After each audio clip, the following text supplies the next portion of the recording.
একটি বোটে দুইটি পাখা, দুইটি ইঞ্জিন।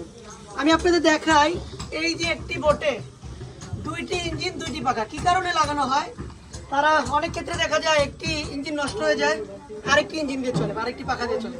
আবার অনেক সময় দেখা যায় তাদেরকে কোস্টগার্ড দৌড়ানি দেয় বা ডাকাতের কবলে যদি পড়ে, হ্যাঁ, তারা এই দুটি ইঞ্জিন ব্যবহার করা হয় বা স্পিডের ক্ষেত্রে, হ্যাঁ, এই কারণে তারা দুটি ইঞ্জিন লাগানো থাকে।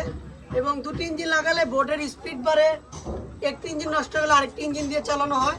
এই জন্য একটি বোটে দুইটি পাখা, দুইটি ইঞ্জিন। একটু দূরের থেকে দেখাই, এই বোটটার পাখা বড়, আর আমার যে ডান পাশে রয়েছে, বাম পাশে রয়েছে, এই বোটটার পাখা ছোট। একটি ইঞ্জিন কিভাবে শেপ লাগাইছে দেখেন, এই যে শেপটা, এই ছোট ইঞ্জিনের শেপটা, আর এই বড় ইঞ্জিনটা কেচিং এর মাধ্যমে লাগানো হয়েছে। হ্যাঁ, আর এটা হচ্ছে পুরো বোটটা রং করা হয়েছে, এই যে সুকান বলা হয়। হ্যাঁ, আর এটা হচ্ছে বোটের প্রপেলার, পিতলের প্রপেলার। আমি একটু দূর থেকে দেখাই, এই যে একটা পাখা দেখা যাচ্ছে, আর এই যে একটা পাখা দেখা যাচ্ছে। হ্যাঁ, এই দুইটা পাখা লাগানোর কারণ হচ্ছে বোটের স্পিড বাড়ানোর কারণে।